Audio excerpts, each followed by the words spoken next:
Bonjour Anita, Bonjour. merci pour cette deuxième interview.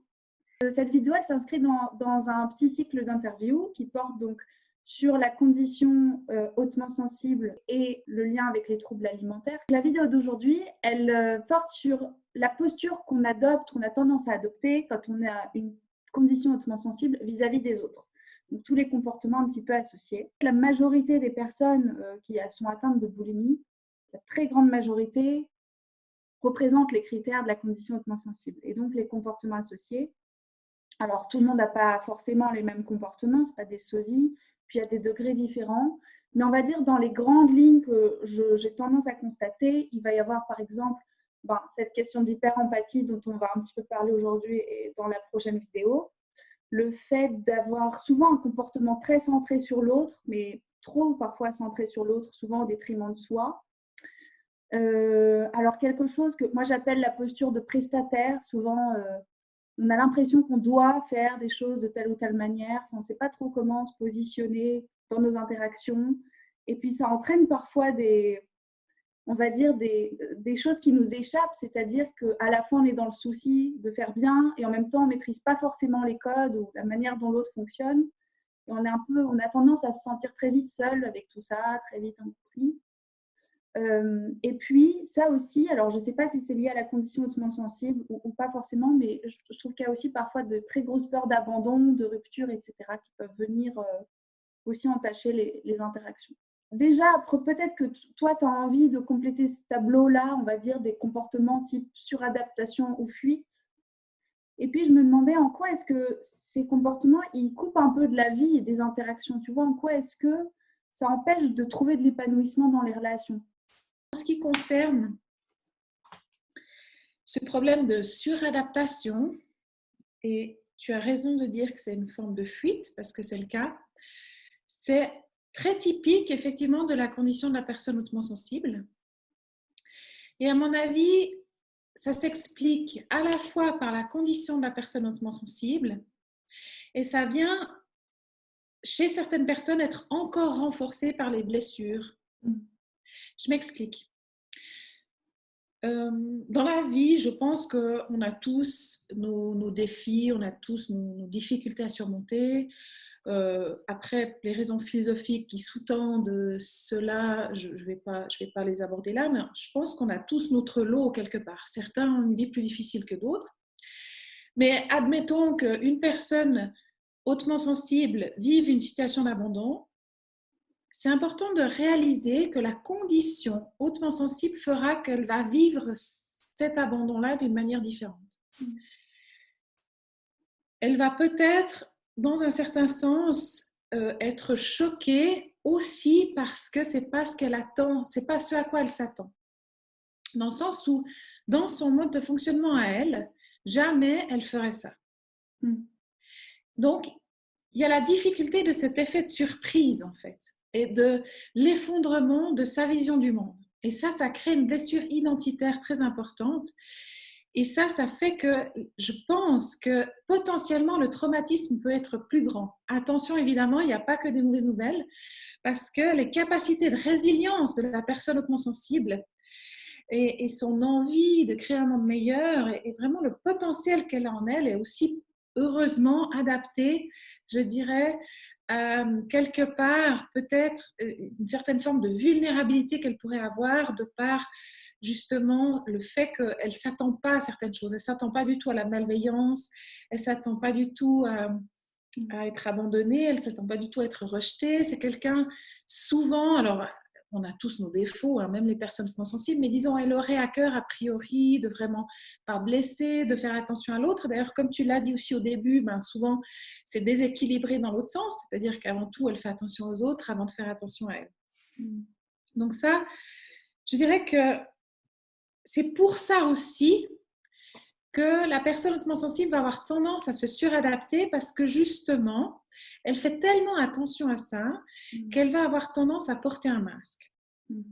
Mais je dirais qu'il y a un autre aspect qui la pousse à porter un masque, c'est la peur, je dirais la peur d'avoir à supporter l'inconfort de décevoir. Ouais. Lié à l'empathie, encore une fois, qu'on va plus développer demain, mais c'est évident qu'une des caractéristiques de la personne sensible, c'est l'empathie. L'empathie, ce n'est pas uniquement le fait de ressentir l'émotion de l'autre, mais c'est le fait de souffrir avec. Donc, elle détecte l'émotion et puis quelque part, elle la prend en charge, elle la porte, cette émotion. Et ça devient très inconfortable. Je prends un exemple. Lorsque finalement, quelqu'un me demande de faire quelque chose, mais j'en ai pas très envie, ou j'ai pas le temps, ou je suis fatiguée, apparemment, on dirait la réponse logique à donner, ce serait non, ou pas tout de suite, ou etc. Mais souvent, c'est tellement pénible de supporter l'idée qu'éventuellement la personne pourrait soit se fâcher, soit être déçue. On va ressentir ça, ça va être tellement inconfortable, on préfère à la limite le faire. Alors ça commence comme ça au début. Ça commence comme ça. Je veux faire bien les choses, j'ai l'impression que je ne peux pas dire non parce que ça va blesser, j'ai l'impression que je dois aider, j'ai l'impression que je dois sauver.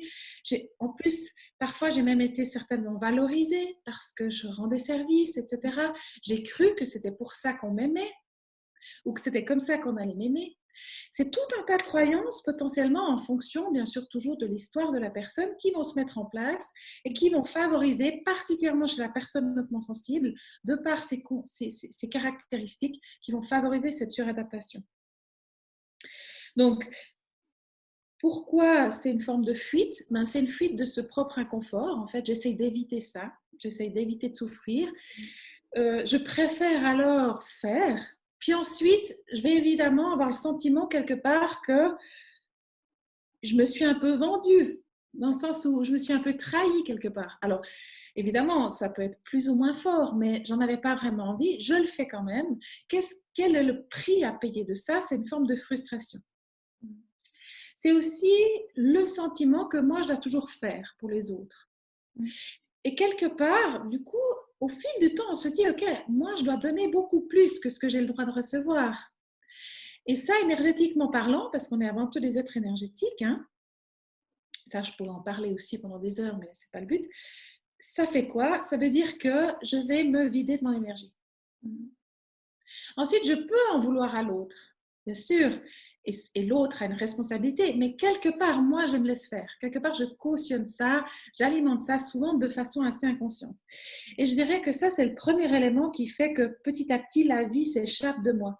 Parce que si je laisse partir de l'énergie, ça veut dire concrètement, cette énergie, c'est une énergie de vie, c'est une énergie vitale. Donc, plus je la laisse aller, plus je vais me sentir fatiguée et plus j'aurai ce sentiment de vide aussi qui va s'installer. Pour approfondir aussi ce point de la prise de responsabilité, de la tendance de la personne hautement sensible à prendre trop de responsabilité ou toute la responsabilité, effectivement, il y a cet élément de vouloir s'occuper plus des autres que de soi, de cette tendance-là, parce qu'il faut que tout le monde soit heureux pour que moi je puisse l'être, il faut que tout le monde soit en harmonie pour que moi je puisse être bien, etc.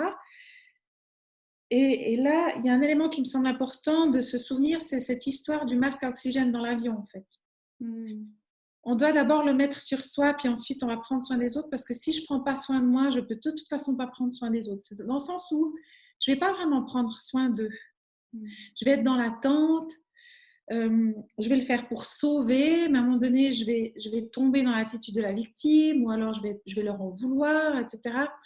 Donc, si je veux que ça reste sain, je dois d'abord prendre en charge mes besoins et seulement après, depuis cette position-là où je me sens remplie, prendre soin des autres. Sinon, ce qui nous attend, c'est aussi potentiellement le burn-out. Donc, ça, c'est un élément. Aussi, quand je parlais de cet aspect de quelque part, je me trahis. Il y a Martin Luther King qui a dit cette phrase qui m'a beaucoup parlé. Nos vies commencent à se terminer le jour où nous devenons silencieux à propos des choses qui comptent. Quelque part, ça compte pour moi mon système de valeurs. Et je veux dire, lorsque je me suradapte, quelque part, je dois négocier avec ça. C'est pas possible autrement. Alors parfois, on fait plaisir, parfois on fait des concessions. Je dis pas qu'il faut jamais le faire, mais encore une fois, c'est une question d'équilibre. Si jamais je fais toujours moi les concessions parce que j'ai peur de cet inconfort, j'ai peur d'être rejetée, j'ai peur d'être blessée, j'ai pas le droit de pas faire tout parfait tout le temps, j'ai pas le droit de décevoir qui que ce soit. Évidemment, là, on va entrer dans un déséquilibre, ça c'est évident. Et justement, on va avoir le sentiment que ma vie ne m'appartient plus. Un autre problème aussi, à force de porter ce masque, c'est que si je porte un masque pendant très longtemps, je finis par plus savoir qui je suis. C'est-à-dire, on ne sait plus qui on est au-delà de ce masque parce qu'il finit par y avoir une confusion. Ce serait comme un acteur qui joue un rôle tellement longtemps qu'au niveau des personnalités, ça finit par se confondre en fait. J'ai le sentiment que parfois on a du mal à accepter les choses, comme si quelque part, c'était pas possible qu'il y ait des gens malveillants, c'était pas possible. C'est un truc qu'on a vraiment du mal. C'est vrai, je reconnais beaucoup là-dedans dans ma propre personnalité et celle des gens que j'accompagne, ce côté où parfois on se dit mais combien de fois il va falloir que ça t'arrive pour que tu comprennes que si, ça existe et que tu commences à faire attention. C'est marrant parce que c'est vrai que j'ai pas été plus loin, mais moi, c'est une question qui m'a beaucoup habité pour moi-même d'abord, dans un premier temps. Et puis, d'ailleurs, j'ai écrit un article sur mon blog à ce sujet, que en général, je transmets aux personnes que j'accompagne, qui sont là-dedans, en fait. Et cet article s'appelle « De toute façon » et il reprend un poème de Mère Teresa que j'aime beaucoup. Et je dis dans cet article, en fait, que bien sûr, je crois que c'est important de prendre conscience du monde dans lequel on vit et de savoir que c'est possible. Ça limite un petit peu cet effet de sidération. Toutefois, j'ai appris à composer avec l'idée que probablement je continuerais encore de me faire avoir, que probablement j'avais une tendance à trop faire confiance, mais que si jamais je voulais fonctionner autrement, ça voulait dire que je commençais à me méfier tout le temps, vu que je n'ai pas quelque part ce décodeur en moi. Donc, je me suis dit, OK, comment j'aborde ça? Est-ce que j'ai envie de vivre ma vie en étant tout le temps dans la méfiance? Et ça coupe vraiment aussi. Je veux dire, on est tout le temps dans la peur comme ça. Et puis, on n'ose plus s'ouvrir dans la relation. J'ai réalisé aussi une chose que peut-être que j'ai une vie assez difficile, particulièrement dans l'enfance. Mais finalement, je m'en suis toujours sortie. J'ai toujours trouvé les ressources. J'ai toujours trouvé en moi, et grâce à l'aide peut-être aussi que j'ai reçue énormément, mais j'ai toujours pu aller au-delà et guérir. Je ne dis pas que je ne garde pas certaines séquelles, bien sûr, mais j'ai quand même toujours réussi à revenir vers la joie, vers le bonheur, même si ça m'a parfois pris du temps. Alors je me dis, voilà, je prends le risque en fait de la vie. Dans la vie, de toute façon, soit je reste chez moi tout le temps enfermée, je parle à personne, mais finalement c'est aussi frustrant, c'est aussi décevant, puis on souffre de toute façon. Alors je prends ce risque. Parfois, certainement, je vais à nouveau être blessée, je vais à nouveau être surprise, je vais à nouveau me dire « Ah voilà, je n'ai pas vu venir, je me suis encore fait avoir ». Puis pendant un moment, ça va m'énerver, puis pendant un moment, je vais ruminer ça. Puis après, je me dirais « Je laisserai tomber », puis je dirais « C'est dommage ». C'est dommage ce qui s'est passé, c'est dommage aussi pour cette personne, parce que parfois les gens qui ont ce type de comportement eux-mêmes souffrent. Il y a quelques personnalités vraiment malveillantes, mais ça, j'ai pu observer qu'on les sent venir. Oui, c'est vrai. La plupart du temps, c'est de la maladresse de certaines personnes qui sont un peu dans des modes inconscients, qui sont eux-mêmes partis dans la... Donc voilà, on est tous des êtres humains. Et puis j'ai appris, en fait, j'ai augmenté mon capital pardon. Ah oui. Pas forcément parce que je me dis il faut pardonner, machin, parce que c'est chrétien, mais juste parce que moi, ça me libère. Est-ce que tu vois où je veux en venir? Absolument, ouais. Et vraiment, j'invite les gens à relire ce poème de Mère Teresa qui s'appelle « De toute façon », parce que pour moi, ça a été la clé qui m'a permis, je dirais, de dénouer ça. Et là, par exemple, tu parlais de cette peur de souffrir. Donc, le fait de porter un masque, c'est une forme de fuite, c'est sûr, parce que quelque part, on se dit, si au moins je réponds à certains critères, alors j'ai plus de chances que la personne m'accepte comme je suis, soi-disant. Puis souvent, il y a une vraie colère qui se développe parce qu'on en veut à la personne de nous accepter pour ce qu'on n'est pas et de nous entretenir dans ce rôle. Ce qui se passe, en fait, quand j'ai l'habitude de porter un masque et que je ne suis jamais vraiment complètement authentique, c'est que finalement, je vais entrer avec ça dans ma relation. Donc, je vais entrer avec ça, avec mon masque dans la relation. La personne en face, elle ne va pas forcément identifier que ce n'est pas vraiment moi. Elle va me prendre comme je viens avec mon masque. Moi, je vais avoir ce sentiment qu'elle ne me voit pas vraiment. Parfois, c'est vrai, parfois, il y a des gens qui ne me voient pas. Mais comment pourrait-elle me voir déjà dans la mesure où je porte ce masque? Ensuite, l'intimité dans une relation, c'est ça qui permet d'être épanoui. Et l'intimité, c'est pas au niveau physique, au niveau charnel. L'intimité, c'est vraiment au niveau émotionnel. Ça veut dire que si moi, je veux ou j'aimerais être vraiment profondément dans la relation, ça veut dire que je dois enlever ce masque et me montrer de manière authentique et prendre ce risque. Et là, je vais vraiment savoir si la personne en face, elle est déjà elle-même capable aussi ou pas d'être authentique. Parce que au niveau du feeling, ça va matcher ou ça va pas matcher. Mais c'est la seule chance que j'ai qu'elle puisse me voir, c'est de moi me montrer. Et puis, justement, c'est d'oser cette intimité, d'oser d'aller dans cette profondeur, et c'est de prendre le risque de souffrir, parce que dans tous les cas, si je vais dans l'intimité, à un moment donné, je vais souffrir. Parce que c'est ainsi que va la vie, c'est ainsi que va la relation. La relation nous transforme. Mais quelque part, ce n'est pas le problème de souffrir par moment, c'est comment je peux me transformer, comment la relation peut aussi se construire vis-à-vis de ça. Parce qu'une relation se construit tout autant dans le partage que dans les conflits en réalité. C'est ce que je pense. Et donc, évidemment, là, c'est pas le but de tout de suite tout montrer si je me sens pas prêt. On a le droit de se respecter, on a le droit de prendre le temps dont on a besoin pour avoir vraiment confiance. Mais je crois que c'est là vraiment la clé de l'épanouissement, c'est oser être authentique. Et ça veut dire je peux pas le faire si j'enlève pas ce masque. Oui. Puis après, qu'est-ce que la relation peut vraiment donner? Est-ce que la personne fera sa part? Voilà, parce que là, on revient à la question de la surresponsabilité. C'est-à-dire, moi, je fais ma part, je fais un pas vers la personne. C'est comme si on est sur un pont. Si moi, je fais tout le trajet du pont jusqu'à la personne, quelque part, je ne vais jamais vraiment savoir ce qu'il en est de cette relation. Je fais un pas et j'attends que la personne fasse également elle-même aussi un pas. Et quelque part là, je ne dis pas de suranalyser, mais je dis juste d'être attentif à son intuition, à ce ressenti, vraiment attentif à cet équilibre. Est-ce qu'il y a un équilibre? Est-ce que vraiment je me sens respectée? Comment est-ce que je me sens dans cette relation? Au-delà de, oh là là, je ne peux pas le perdre. Vraiment, ok, d'être pleinement soi et d'être attentif aussi à quelle dynamique je mets moi dans cette relation. Parce que je ne peux pas m'attendre à ce qu'une relation soit saine si moi-même je ne suis pas dans une dynamique qui est équilibrée et saine. Souvent, on se fait très mal par peur de souffrir. On se fait beaucoup plus de mal pour éviter de souffrir qu'en osant accepter qu'il y aura potentiellement de la souffrance, mais qu'elle n'est pas irréversible, quoi. Je suis vraiment très d'accord avec toi. Là. Il y a tellement de fois où on souffre parce qu'on cherchait à l'éviter. C'est extrêmement paradoxal. Oui, c'est vrai.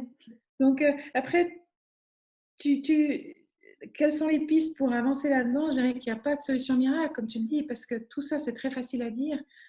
Souvent, d'ailleurs, on a besoin de l'aide de quelqu'un, d'expérimenter. Alors, parfois, on a la chance d'avoir dans son entourage quelqu'un qui a cette sagesse et ces compétences émotionnelles, relationnelles. Parfois, on a cette chance-là. Mais si on n'a pas cette chance-là, alors je dirais que c'est bien d'aller chercher une ressource chez quelqu'un, chez un thérapeute, comme ça, pour développer ses compétences. Parce que je crois vraiment que c'est des compétences relationnelles. Et plus j'ai besoin de la relation, plus j'ai envie de profondeur dans mes relations, plus je dois développer ces compétences. En particulier, si j'ai cette tendance un peu à trop donner, à être dans des choses déséquilibrées, si j'ai déjà eu quelques écueils dans le passé, vraiment prendre conscience que tout ça, ça s'apprend quelque part. Mais je ne connais pas de solution miracle et magique sous la douche, répétée 36 fois. J'attire à moi des relations épanouies. C'est plus, je dirais, c'est plus complexe que ça. Mais je me permets aussi de rebondir sur cette question d'apprentissage. Là, c'est vraiment quelque chose que je partage. Et c'est vrai, il y a un côté, il y a des codes, enfin des grilles de lecture à apprendre. Et il y a des gens qui les ont apprises quelque part par leur contexte familial ou éducatif, ou peu importe, qui savent faire. Et puis c'est vrai que quand on ne sait pas faire, et on ne sait pas faire, quand je dis ça, ça veut dire quand on souffre tout le temps des mêmes choses, c'est qu'a priori, il y a un apprentissage à faire. Et moi, je trouve que ce côté-là, où souvent on dit « ah, c'est décourageant, c'est fatigant », je trouve qu'au contraire, c'est vachement optimiste parce que ça veut dire qu'on peut faire quelque chose. Il y a un truc à faire, quoi. Oui, c'est un truc à mettre en place, il faut chercher à développer cette compétence, mais donc c'est aussi le signe qu'on peut vraiment vivre des relations beaucoup plus légères, beaucoup plus fluides, On n'est pas obligé d'être tout le temps dans ce truc, cette peur de la trahison, le besoin de porter des masques. Donc, je suis absolument d'accord pour dire qu'il n'y a pas de piste magique, etc. Mais déjà intégrer qu'il y a un apprentissage à faire et qu'il se passe au niveau de la connaissance de soi et puis peut-être des codes de communication aussi. Ça me semble être plutôt un message normalement optimiste. Oui. Et c'est vraiment important, enfin, je trouve en tout cas qu'il y a un vrai lien entre le manque d'authenticité, le fait de porter un masque et cette frustration qui se crée dans les relations. Et il y a presque un lien vraiment direct avec les crises de boulimie. C'est-à-dire que quand les gens commencent à voir que par petites touches, que être authentique, en fait, c'est beaucoup plus facile, qu'on est beaucoup plus aligné et que l'autre, il ne part pas en courant, il y a un effet presque mathématique sur les crises qui s'estompent toutes seules. C'est vraiment quasiment, ça se vérifie tout le temps presque. Parce que le fait de porter un masque, c'est ça qui entraîne souvent, ou des masques, tu disais, on ne sait plus qui on est. Et ça entraîne une absence d'intériorité, quoi. On sait pas, on n'a pas de vie intérieure, on est vide.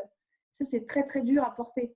Je crois que tu as vraiment raison, c'est-à-dire que la personne hautement sensible, mine de rien, qu'elle s'en rende compte ou pas, l'authenticité, c'est une valeur très importante. C'est-à-dire que quand elle ne l'est pas pour elle-même, elle a le sentiment inconscient ou conscient de se trahir. Mais il y a une autre valeur très importante, c'est celle de la bienveillance. Et je crois que c'est une croyance de penser qu'on est soit authentique, soit bienveillant. Ouais. Puis ensuite, c'est aussi une croyance de penser que la personne ne peut pas m'aimer comme je suis. Parce qu'en vérité, par exemple, les personnes avec qui je vais me sentir le plus à l'aise, ce sera des personnes souvent sensibles aussi comme moi, parce qu'il y aura un certain feeling.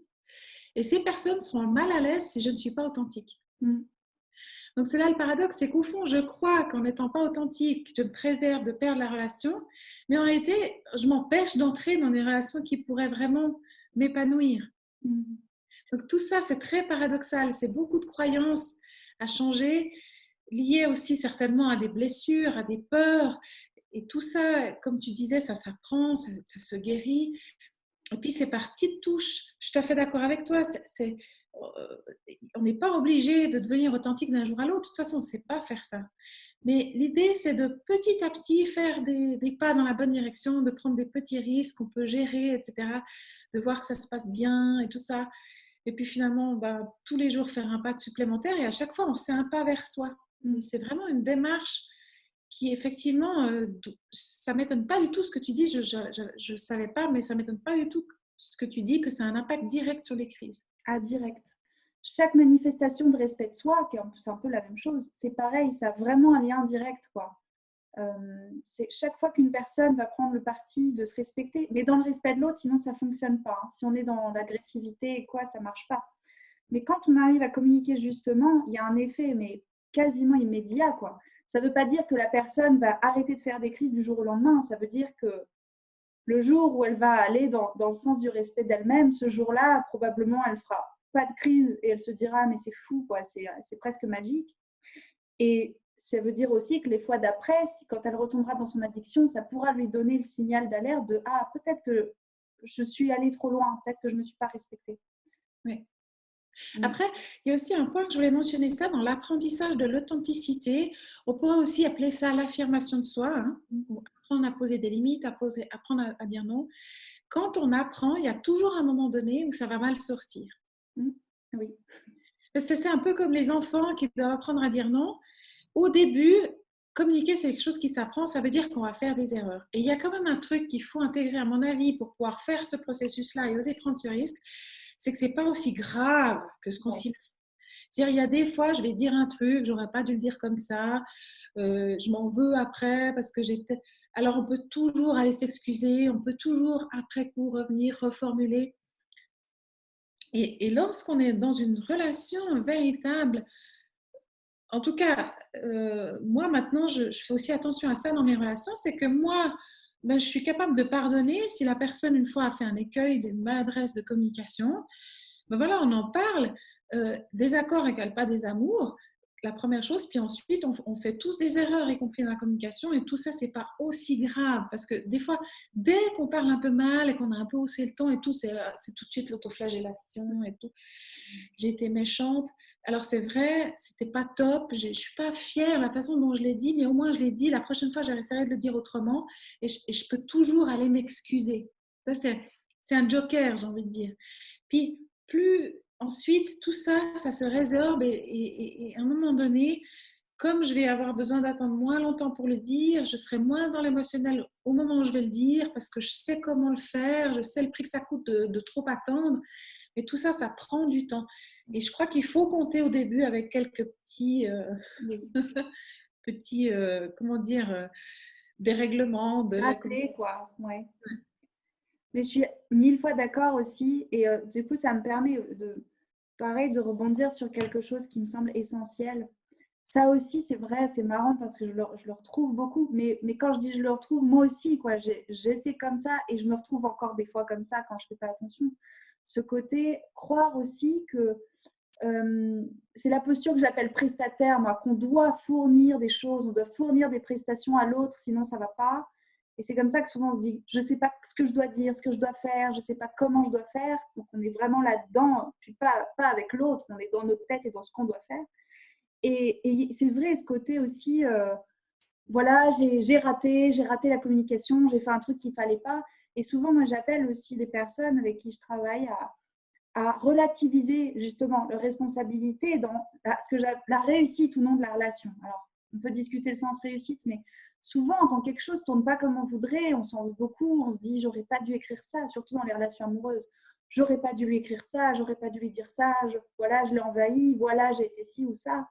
Et je suis assez d'accord avec toi sur le fait que c'est pas de dire, voilà, on peut tout pardonner quand on aime, c'est pas ça, mais une relation qui repose quand même sur un fond d'authenticité, les gens, ils vont pas vous tourner le dos parce que vous avez mal répondu ou parce qu'on s'est énervé, quoi.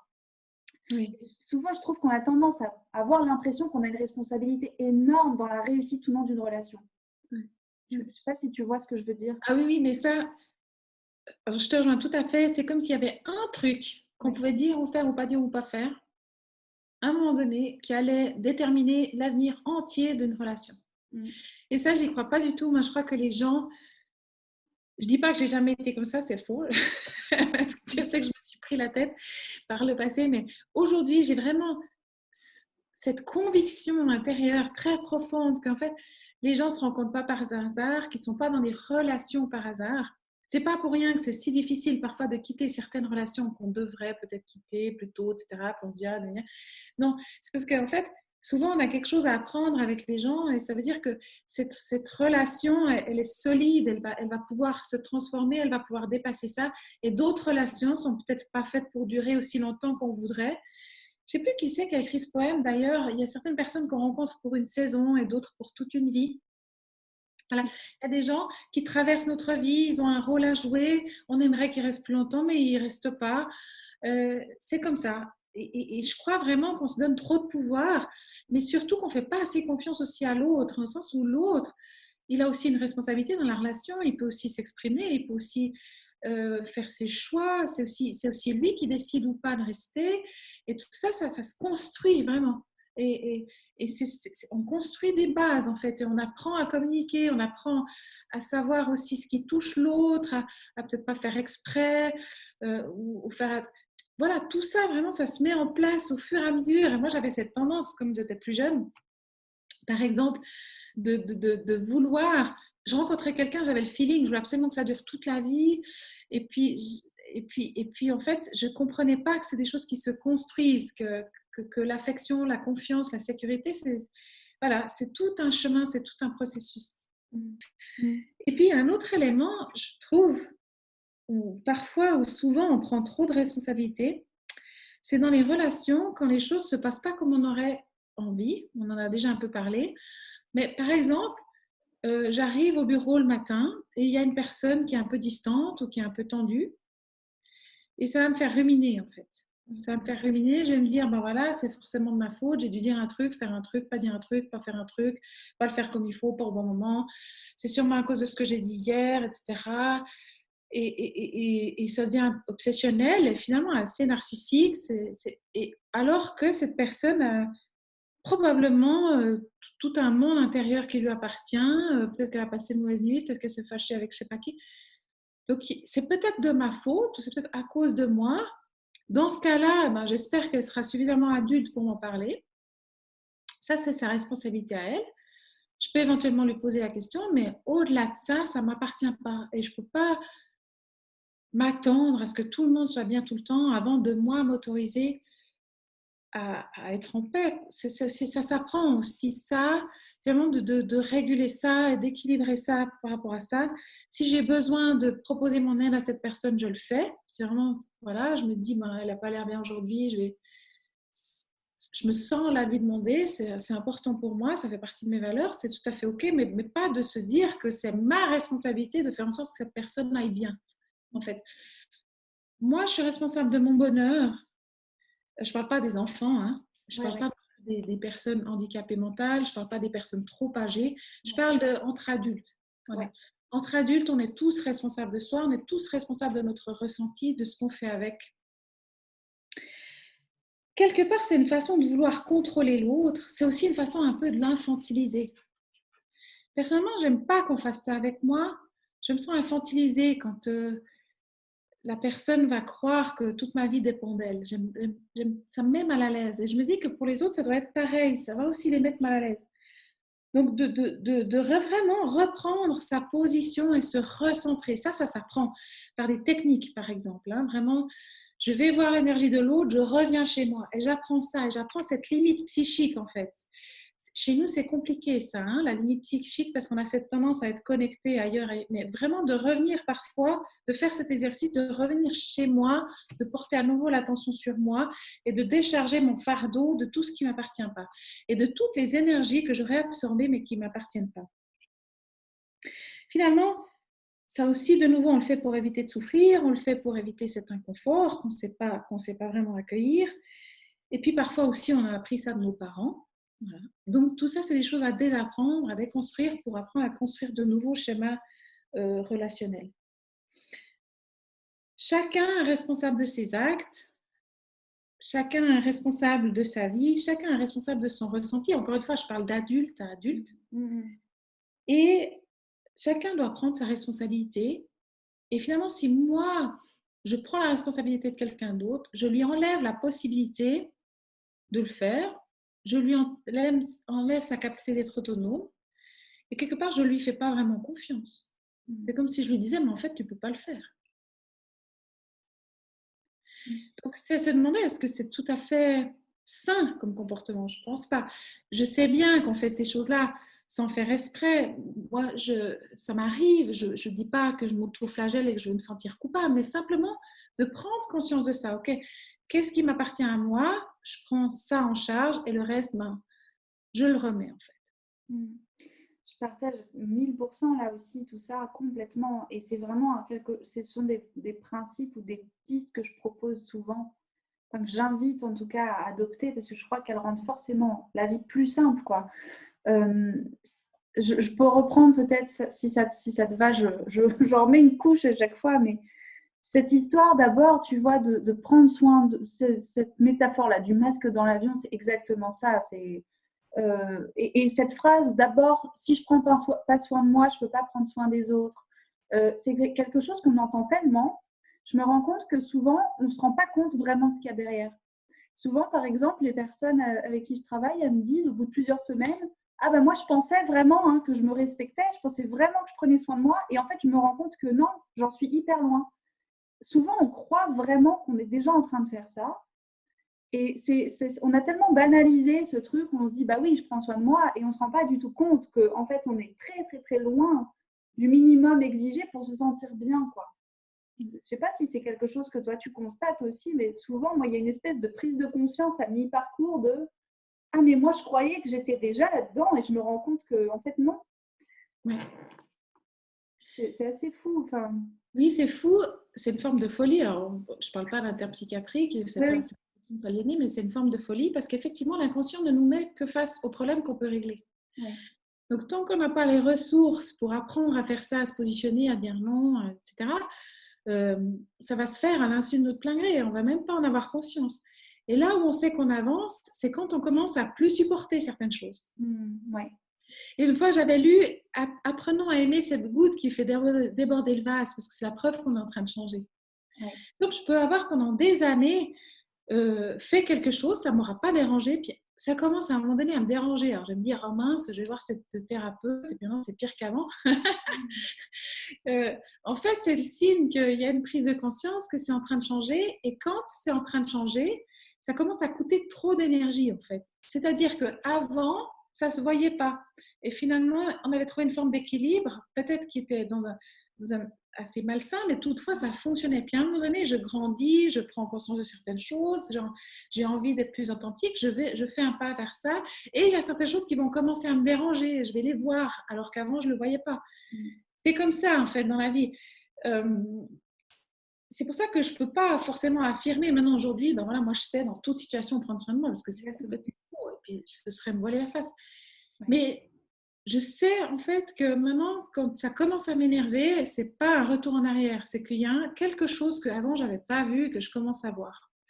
Et ça me le fait particulièrement, je dois avouer, avec mes parents, que voilà, ils viennent un peu âgés et tout ça. Puis j'ai avec eux quand même plus qu'avec qui que ce soit cette tendance à vouloir un peu, les protéger, faire.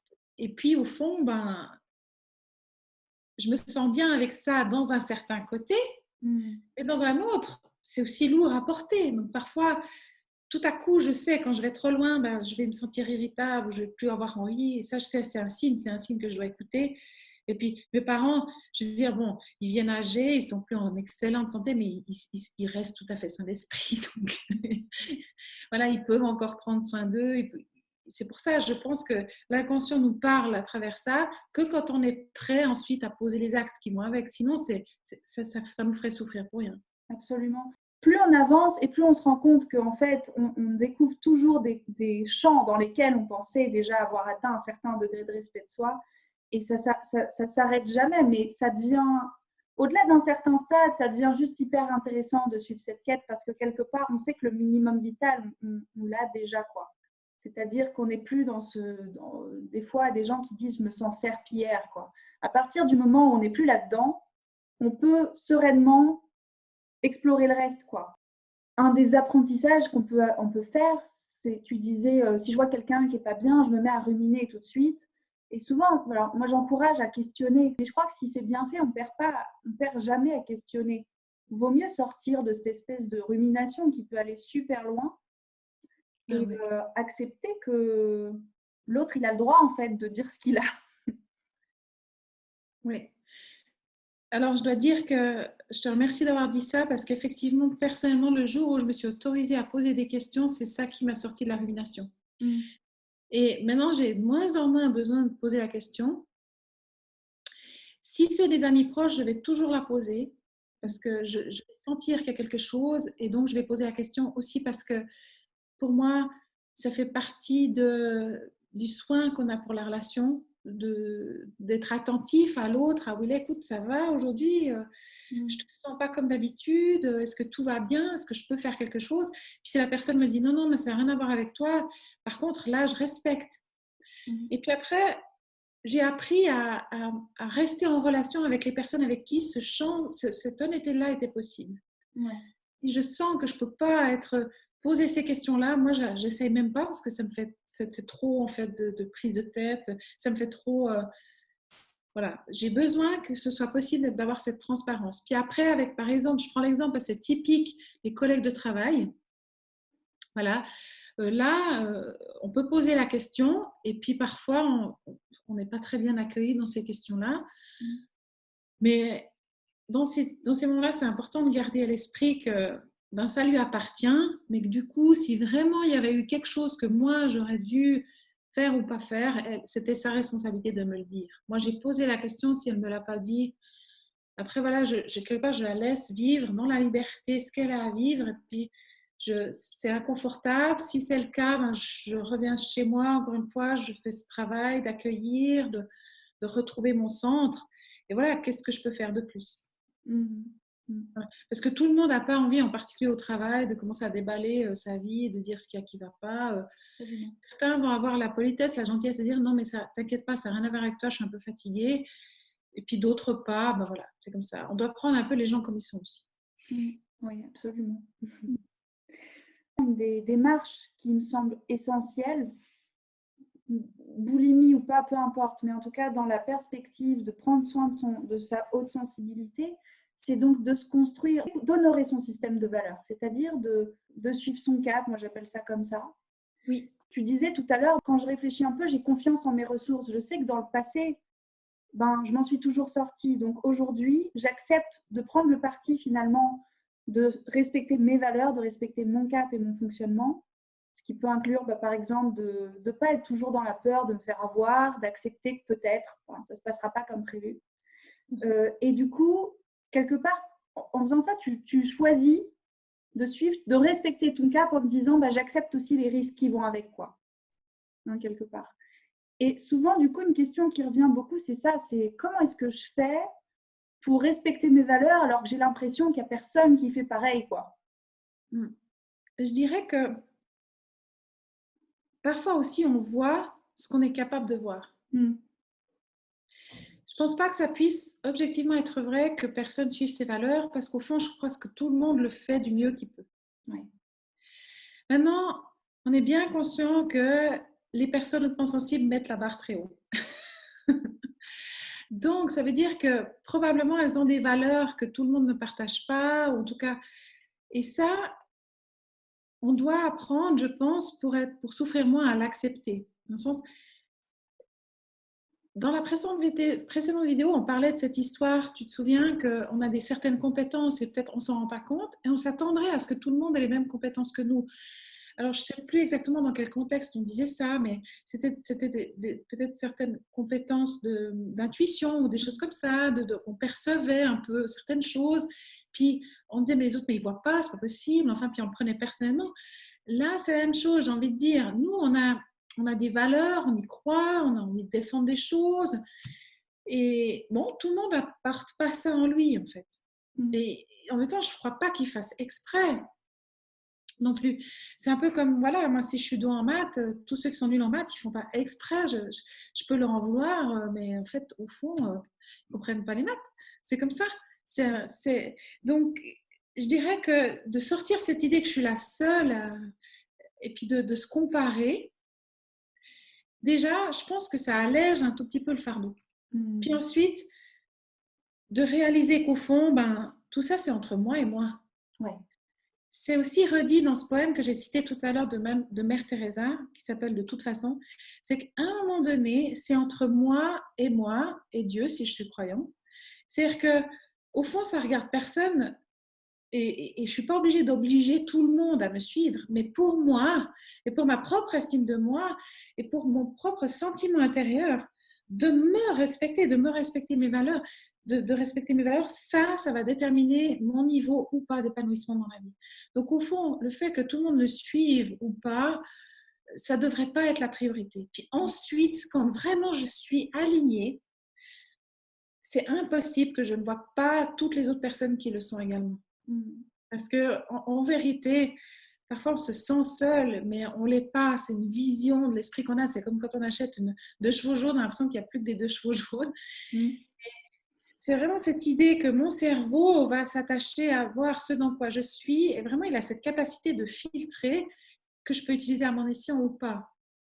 Et enfin, moi, ce que j'ai pu observer, c'est quand je suis vraiment alignée, en fait, les personnes que je rencontre, les situations que j'attire, gentiment, ça va aussi prendre la bonne direction. Et bon, c'est vrai que moi, je n'ai pas besoin non plus d'avoir 35 000 personnes autour de moi. C'est OK pour moi si certaines personnes ne sont pas d'accord avec moi. C'est quelque chose avec lequel je suis tout à fait à l'aise. En tout cas, j'ai appris à l'être. Et c'est très libérateur, au fond. Donc, je pense de faire ce travail, de prendre conscience qu'au fond, ce qui compte vraiment pour moi, avant tout, c'est d'être aligné avec moi. Et puis après, ce que les autres vont en penser, ils sont libres finalement. Moi, je m'accorde cette liberté et je leur donne également aussi cette liberté. Il y a un autre élément qui, moi, m'a permis de faire je veux dire, de passer ce cap. C'est une phrase de Amma. Je ne sais pas si tu as déjà entendu parler d'elle, Amma. Donc, Amma, c'est une mystique indienne. Elle fait le tour du monde pour prendre les gens dans ses bras. Et apparemment, c'est vraiment une expérience incroyable parce qu'elle transmet un amour quasi surnaturel. Donc, elle est très connue dans le monde pour ça. Et moi, c'est une femme qui m'inspire beaucoup. Et cette femme, elle a dit une phrase que souvent j'aime bien me souvenir et puis sur laquelle je m'appuie beaucoup. C'est essayer de rendre les autres heureux. Ne vous désespérez pas en voyant le mal dans le monde. Au lieu de maudire l'obscurité, allumez tous une petite lampe. Et oui, ça, je trouve que c'est une piste aussi intéressante. Plutôt que d'en vouloir à tous ceux qui ne font pas comme moi, je pense qu'ils devraient faire, déjà, moi, essayer de montrer l'exemple, faire du mieux que je peux, sans forcément comparer ou juger autour de moi. Ça libère pas mal, je trouve, aussi l'esprit, en fait. Et puis de savoir que de toute façon, je m'en remettrai, voilà, que j'ai les ressources, que je vais les recevoir. Tout ça, c'est vraiment des pistes. Alors, je suis d'accord que ça se développe, c'est pas du jour au lendemain. Parfois, on a besoin d'aide pour développer ça. C'est pas facile quand on n'a pas reçu tout ça dans l'enfance. Mais il y a un chemin, vraiment, en tout cas, je peux vous dire que moi, je n'ai pas toujours vu les choses de cette façon. Ça n'a pas toujours été aussi clair et limpide. Mais aujourd'hui, je sais qu'il y a un chemin. Se redonner sa responsabilité, de se dire c'est mon choix, je suis mes rails à moi. Quelque part, c'est vrai que c'est très libérateur parce qu'on n'est plus dans cette espèce de conflit de... Il n'y a plus de conflit en fait, il n'y a plus de question de... Alors, puisque l'autre il fait ça, alors moi pourquoi je devrais donner ça? C'est quelque part, si ça te parle et que ça te fait vibrer, fais-le quoi. C'est pas... Oui, et puis si tout le monde fait ça et fait sa part, vraiment le monde pourrait être vraiment tellement différent. Et Gandhi disait aussi, soyez le changement que vous voulez voir de le monde. Je crois que c'est notre responsabilité à tous d'agir selon la façon dont on voudrait que le monde soit. Si tout le monde fait ça, vraiment, ça fera une différence incroyable. Voilà. Puis ensuite, si j'inspire des autres, tant mieux. Certainement que ça le fera, mais je ne serai probablement pas au courant. Mais peu importe, en fait, au fond. Ça ne m'appartient pas de guérir le monde entier. Ça, pour les croyants, c'est Jésus qui l'a fait. Pour les autres, ça reste peut-être à faire, je ne sais pas. Ça ne m'appartient pas de guérir le monde entier. Par contre, ma responsabilité à moi, c'est de nourrir la paix, de nourrir ma lumière, de faire de mon mieux, en fait, chaque jour.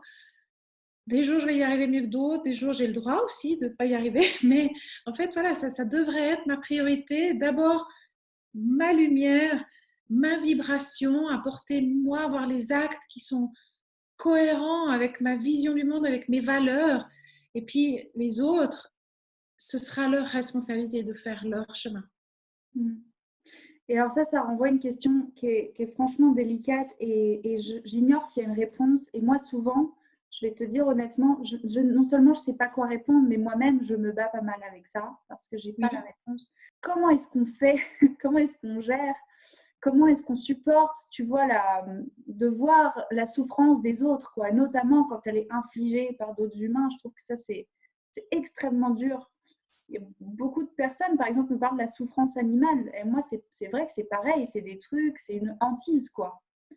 Comment tu... Je ne sais pas si c'est pas une réponse, tu vois, mais comment est-ce que toi, tu vois les choses? J'allais le dire, je ne prétends pas avoir la réponse, mais je peux juste transmettre, en fait, un petit peu comment moi, j'ai composé avec tout ça. Parce que je ne crois pas qu'il y ait de réponse facile à ça, en plus. Ouais. En plus, très, très probablement qu'on reviendra là-dessus demain. Oui. Parce que, à mon avis, ça fait en tout cas partie d'une des missions de la personne sensible, de pouvoir rester dans cette compassion, dans cette empathie. Donc, le fait que quelqu'un sur cette terre soit conscient de la souffrance, si moi je souffre et personne ne s'en rend compte, c'est horrible. Je ne sais pas comment dire.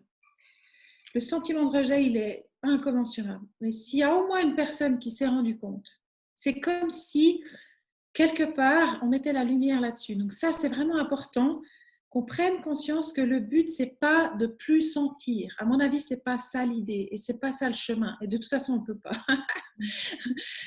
Alors, comment moi, j'ai appris à composer avec tout ça? Je dois dire que je connais pas personnellement d'autres moyens que de développer sa foi, que de se poser des vraies importantes questions sur la vision du monde et des questions philosophiques existentielles. C'est ce parcours-là, et je peux vous dire que je suis une sceptique à la base. Je ne suis pas prête à avaler n'importe quelle théorie ésotérique, plus ou moins perchée. Vraiment, Je rappelle que tu es une vraie scientifique pure et dure à la base. À la base, oui. Et puis, donc, par contre, j'ai développé, comment dire, ma vie spirituelle aussi. Donc, j'ai appris à maintenir cet équilibre. Et puis, je me dis, voilà, moi, il y a ma responsabilité. Ma responsabilité, c'est évidemment de faire briller ma lumière, mais c'est aussi de rester consciente, en fait, de continuer à pouvoir voir le monde tel qu'il est sans me laisser effondrer. Donc, ce que je fais déjà, c'est que je ne regarde pas les nouvelles. Enfin, nous, on appelle ça les nouvelles en Suisse, mais c'est... l'actualité, quoi. Mais voilà, l'actualité, je ne m'abreuve pas de ça. Pourquoi? Parce que je pense qu'il y a beaucoup de manipulation. Je pense que ça ne m'aide pas de voir ça tous les jours et de focaliser sur la misère du monde, comme le disait Amma, moi, ça ne m'aide pas. Par contre, quand toutefois je suis alertée par la misère d'un animal ou d'un autre être humain, je fais de mon mieux pour accueillir ça en moi. Ouais. C'est-à-dire que je ne fuis pas là-devant. Et ce que je fais, c'est que je m'en remets. C'est-à-dire que je m'en remets personnellement, c'est mon outil, hein, je m'en remets dans la prière. C'est-à-dire je demande de l'aide, je demande à ce que ces personnes-là soient aidées, je leur envoie la lumière, je leur envoie de l'amour et je m'autorise à pleurer, je m'autorise aussi à être fâchée, je m'autorise à trouver ça injuste. Je vais au bout de tout ce que ça fait et je peux vous dire que actuellement je suis enceinte, ça s'est bien aggravé encore avec les hormones, mais ce qui s'est passé au début de l'année là en Australie avec tous ces animaux qui mouraient dans les flammes. Ensuite, ce qui s'est passé avec le Covid, avec des personnes qui devaient mourir seules et tout, ça m'a touchée vraiment. Ça m'a touchée et je suis allée au fond de ça et j'ai pleuré ce que j'avais à pleurer. J'ai maudit le monde, ce que j'avais à le maudire, le temps que j'avais besoin. Puis ensuite, j'ai remis ça. Et ensuite, j'ai continué d'essayer de rendre les gens autour de moi heureux. Et c'est quelque chose qui se passe assez naturellement quand je laisse ces énergies-là, j'ai envie de dire, me traverser. Ça demande d'être bien centré, bien aligné, bien ancré. Ça demande d'avoir vraiment des bases solides dans sa personnalité, je suis d'accord, ça c'est des choses qui se développent. Mais ça fonctionne et moi je crois, et je sais aussi, parce que j'ai fait des recherches là-dessus, non seulement scientifiques, mais aussi spirituelles, philosophiques, etc., je crois que ça fait une différence. C'est-à-dire, énergétiquement, pour la planète, ça fait quelque chose. Il y a quelque chose qui se passe. Le pouvoir de la prière, de l'intention est immense, il est véritable, il est réel. Et moi, personnellement, je fais de mon mieux. Je ne dis pas que j'y arrive tout le temps, je ne dis pas que je suis parfaite, je ne dis pas que j'ai aucune faille, c'est faux. Je fais de mon mieux. Mais personnellement, j'ai trouvé la paix dans cette façon-là d'aborder les choses. Ben, merci de partager ça, c'est extrêmement précieux et alors le terme réponse n'est pas bon, c'est sûr, mais je crois que ça peut apporter beaucoup d'apaisement d'entendre ce que tu dis. Moi, je partage ta vision des choses. Le côté foi apporte énormément de sérénité d'esprit. Et la foi, d'ailleurs, pas forcément religieuse, hein, comme tu le disais. Il n'y a pas que la religion, quoi, quand on parle de foi. Non, au contraire, la religion a fait beaucoup de mal à la foi. Mais je pense que d'imaginer qu'on est la forme d'intelligence la plus évoluée de l'univers, c'est une grosse prétention. Moi, je ne crois pas du tout à ça. Et tu as raison de mentionner ce point. Pas que les gens croient que je fais du prosélytisme ou que je veux les faire entrer dans une religion. C'est vraiment d'un autre ordre. Ensuite, moi, j'avoue que j'ai eu beaucoup de disputes, particulièrement avec ma mère à cause de ça, parce que je l'ai mise mal à l'aise plusieurs fois. Mais c'est vrai que si moi, j'ai le sentiment que je peux agir à un moment donné pour limiter la souffrance de quelqu'un, je vais le faire. C'est-à-dire, ça m'est arrivé d'assister à des scènes de maltraitance d'un père ou d'une mère envers leur enfant, et moi, je me suis vraiment positionnée extrêmement clairement. Je dois avouer que j'ai probablement pas communiqué de la façon la plus non violente qu'il était possible, mais au moins j'ai dit quelque chose. Et je crois que c'est aussi nécessaire d'avoir ce courage-là parfois. Comme le disait, encore une fois, je souligne Martin Luther King, nos vies commencent à finir le jour où nous devenons silencieux à propos des choses qui comptent. Il a dit aussi que ce qui le rendait malheureux, ce n'était pas ce que font les méchants, mais c'était tous les bons qui se taisaient. Et je crois que quand je peux rien faire, comme je peux pas aller sauver tous ces animaux en Australie, bon, je prie pour eux, je leur envoie la lumière. Et quand j'ai le sentiment que je peux faire quelque chose, alors je le fais. Mais je prétends pas que je dois sauver la terre entière. Je peux pas aller en Inde, je peux pas aller en Afrique, sauver tout le monde. Voilà, ça reste évidemment, comment dire, dans ma sphère d'influence. Bien sûr. Je vais pas m'en vouloir si je peux pas sauver le monde entier. Encore une fois, je pense pas que ça m'appartienne. Mais si toutefois je suis présente à ce moment-là et que je peux dire ou faire quelque chose qui va limiter la souffrance de quelqu'un, voilà, je vais agir. Et c'est vrai que moi, je ne peux pas me retenir. Et parfois, bon, bah, ce n'est pas forcément de la façon la plus polie, mais au moins, j'ai respecté une valeur qui était importante pour moi. Et donc, Anita, je crois que pour l'interview du jour, on a à peu près fait le tour des questions. Donc, la prochaine vidéo, donc la dernière du cycle, a priori, elle portera justement sur en quoi prendre soin de sa condition hautement sensible, c'est non seulement un cadeau qu'on se fait à soi, mais aussi aux autres, aussi, on va dire, au reste du monde. Et donc, ce sera une vidéo un petit peu plus peut-être spirituelle, philosophique, on verra, mais en tout cas, on reprendra probablement pas mal des choses qu'on a dit dont on a parlé dans les 2 dernières vidéos, avec cet aspect un peu plus ouvert encore vers le monde. Je te remercie beaucoup, encore une fois, pour le temps que tu m'accordes et pour de prendre la peine de délivrer ces messages-là qui, je pense, aideront beaucoup de monde. Et voilà, je te dis à la prochaine. Avec grand plaisir. À très bientôt. À bientôt, Anita.